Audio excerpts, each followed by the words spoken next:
बिस्मिल्लाहिर्रहमानिर्रहीम। अस्सलामुअलैकुम। क्लास 4 की माशरती उलूम व आबसोइम। कल तक हमने रियासत व हुकूमत का जो चैप्टर है इसको स्टार्ट किया था और इसका फ़र्स्ट पेज पढ़ा था, जिसमें से 5 हमने शॉर्ट क्वेश्चन के आंसर भी निकाले थे और शॉर्ट क्वेश्चन भी बनाए थे।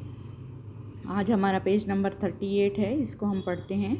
रियासत और हुकूमत के माबाइन फ़र्क। पहली जो हमारी हेडिंग है वो ये है। कल मैं आप लोगों को बता चुकी थी ब्रीफली कि रियासत और हुकूमत के दरमियान क्या फ़र्क है। रियासत वो होती है जिसके 4 बुनियादी अनासर हों और हुकूमत उन्हीं बुनियादी अनासर में से एक अनासर है रियासत का। जबकि हुकूमत क्या है? हुकूमत एक अंसर है रियासत का। ठीक है, मतलब कि रियासत बड़ी होती है और हुकूमत जो है एक अंसर है, वो छोटी होती है। समझ आ गई आपको? अच्छा, पढ़ते हैं बुक वाला। बुक का क्या कहती है? रियासत और हुकूमत के माबैन एक वाज़ेह फ़र्क है। रियासत 4 बुनियादी अनासर से मिलकर बनती है, जो कल हमने पढ़े थे। कौन से? इलाका, आबादी, हुकूमत और इक़्तिदार आला। यानी इनमें से अगर एक अंसर भी निकल जाए तो रियासत का तस्वुर मुकम्मल नहीं होता। रियासत मतलब पूरी नहीं होती। यूँ समझ लें, आसानी से याद करने का तरीका, एक रियासत है, रियासत से मुराद एक मुल्क रख लेते हैं, ठीक है ना। एक मुल्क है, उसके 4 पाए हैं, उनमें से एक पाया टूट गया तो फिर वो अच्छे से चल पाएगी नहीं ना। तो उसके एक मुल्क है, जिस तरह 4 पाई के 4 पाए होते हैं, इसी तरह एक मुल्क के 4 पाए होते हैं। ठीक है, आपको याद करने में आसानी हो जाएगी। 4 पाए कौन से हैं? इलाका भी होना चाहिए, वहाँ लोग भी रहने चाहिए, यानी आबादी भी होनी चाहिए, हुकूमत भी होनी चाहिए और इक़्तिदार आला भी होना चाहिए। ठीक है, हुकूमत वो लोग होंगे ना जो मतलब लोगों का ग्रोह होगा, जो हमारे जो इंतज़ामात हैं उनको संभाले हुए होते हैं। ठीक है, और इक़्तिदार आला तो बेशक अल्लाह की ज़ात है। अल्लाह की ज़ात को माने बग़ैर तो हमारा मुल्क चल ही नहीं सकता। ठीक है, क्योंकि हम मुसलमान हैं और हमारा यह अक़ीदा है। आगे है, जबकि दूसरी तरफ हुकूमत रियासत का एक अहम अंसर है। हुकूमत के बग़ैर ना तो रियासत के इंतज़ामात संभाले जा सकते हैं और ना ही अदल व इंसाफ़ की फ़राहमी मुमकिन है। ये बिल्कुल ऐसा ही है, क्योंकि हुकूमत ही अदल व इंसाफ़ फ़राहम कर रही होती है और रियासत के जो सारे इंतज़ामात होते हैं वो कौन देख रहा होता है? हुकूमत ही देख रही होती है। जो बड़े होते हैं, जिन्होंने सारा निज़ाम संभाला हुआ होता है, वही देख रहे होते हैं। अच्छा जी, इसका दूसरा फ़र्क ये है कि रियासत का तस्वुर मुस्तकिल है, जबकि हुकूमतें बदलती रहती हैं। ठीक है, अब देखें, इसका एक पाया ऐसा है, यानी 4 पायों में से एक पाया ऐसा है कि वो तब्दील होता रहता है। उसका कुछ अरसा होता है, 5 साल होता है या 4 साल होता है, या जितना भी एक अरसा रख लें। किसी हुकूमत का एक होता है, फिर दूसरा ग्रुप आ जाता है उसी निज़ाम को संभालने के लिए। तो इसको किस तरह से याद करेंगे? इसका दूसरा फ़र्क क्या समझेंगे हम? इधर से एक शॉर्ट क्वेश्चन बिल्ड करते हैं कि रियासत और हुकूमत में फ़र्क क्या है। ठीक है, आप उसका आंसर ये दें कि रियासत मुस्तकिल होती है, तब्दील नहीं होती, जबकि हुकूमतें बदलती रहती हैं। यानी एक जमहूरी निज़ाम, हुकूमत, कुछ अरसे बाद नए नुमाइंदों का इंतखाब होता है। यानी पहले नुमाइंदे आते हैं, वो हुकूमत करते हैं, अपना टाइम पूरा करते हैं, तो उसके बाद दूसरी हुकूमत आके अपनी जगह ले लेती है। ठीक है, या उनकी जगह पे दूसरे लोग आ जाते हैं। तो रियासत और हुकूमत में क्या फ़र्क है? आप इसका सीधा और आसान यही बताइएगा जवाब, कि रियासत मुस्तकिल होती है और हुकूमतें बदलती रहती हैं। ठीक हो गया, आगे चलते हैं जी। रियासत और हुकूमत में तीसरा बड़ा फ़र्क ये है कि किसी भी रियासत में आबाद लोगों की तादाद लाखों करोड़ों हो सकती है, लेकिन ज़रूरी नहीं कि ये तमाम अफराद हुकूमत का भी हिस्सा हों। समझ आ गई है कि हुकूमत तो कुछ लोगों का ग्रुप चला रहा होता है। ठीक है, एक ये भी फ़र्क है। जबकि रियासत में तमाम आबादी शामिल होती है, ये भी आप लिख सकते हैं। हमारा एक क्वेश्चन बिल्ड हो गया। आगे चलते हैं आइन की तरफ। अच्छा जी, किसी भी रियासत या मुल्क का नज़्म व नस्क चलाने के लिए बुनियादी असूल और ज़वाबित एक मजमूआ तरतीब दिया जाता है, जिसे आइन कहते हैं। आइन किसे कहते हैं? एक सवाल ये बना लीजिएगा। ये वैसे हमारे जो एक्सरसाइज आई हुई है चैप्टर के एंड में, उसमें भी ये क्वेश्चन आया हुआ है कि आइन से क्या मुराद है। तो आपका वो क्वेश्चन इधर कवर हो जाएगा। आइन से मुराद ऐसा कानून, ठीक है, आपने यही लिखना है, मैं इजी बना के दे रही हूँ। ऐसा कानून जो रियासत को या किसी मुल्क को चलाने के लिए बनाया जाता है, उसे आइन कहते हैं। समझ आ गई है? بہت ایزی ڈیفینیشن بتا دیا میں نے آپ لوگوں کو.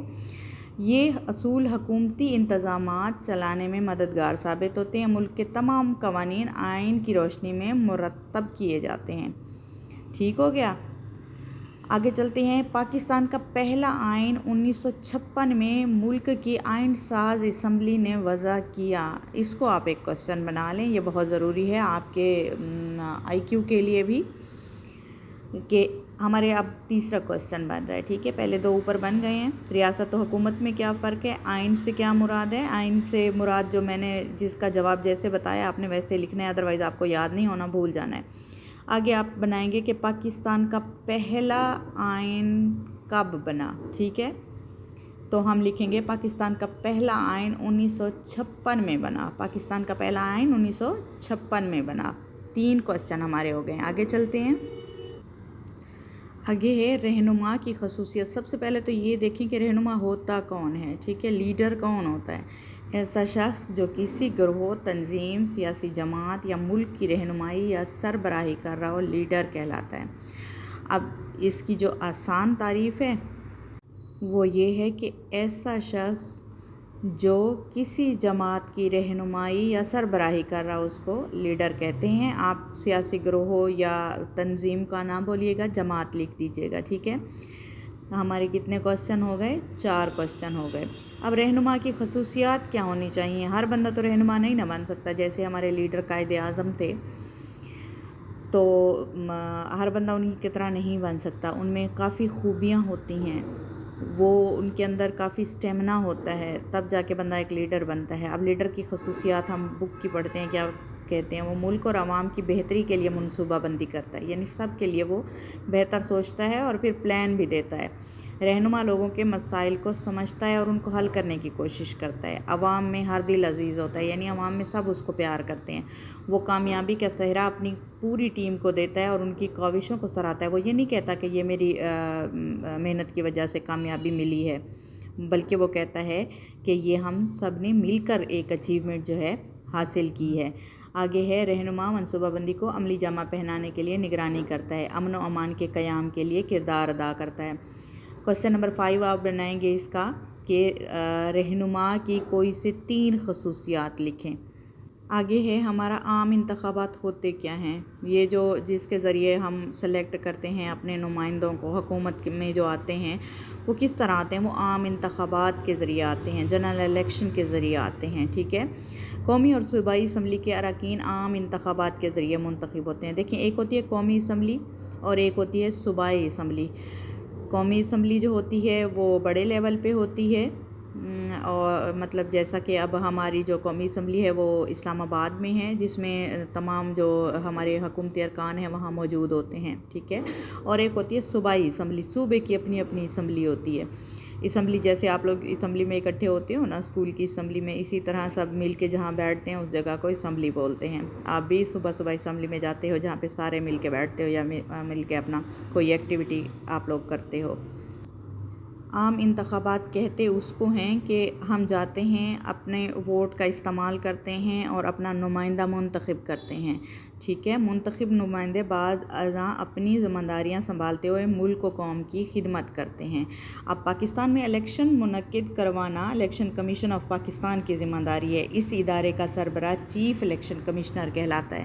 آپ لوگ جو ہے نا ایک اور کوسچن کا اضافہ کر لیجئے گا, 11 کوسچن ہو جائیں گے. بہت اچھی بات ہے, آپ کو پتہ ہونا چاہیے کہ چیف الیکشن کمیشن ہوتا کون ہے. جو پورے پاکستان میں الیکشن منعقد کرواتا ہے یا الیکشن کرواتا ہے اس کو چیف الیکشن کمیشن کہتے ہیں. اور پاکستان میں عام انتخابات ہر 5 سال بعد ہوتے ہیں. کتنے سال بعد ہوتے ہیں؟ 5 سال بعد ہوتے ہیں. چینل کو سبسکرائب کریں. اب تک کے لیے اتنا ہی, ملتے ہیں ایک اگلی ویڈیو میں, تب تک کے لیے اللہ حافظ.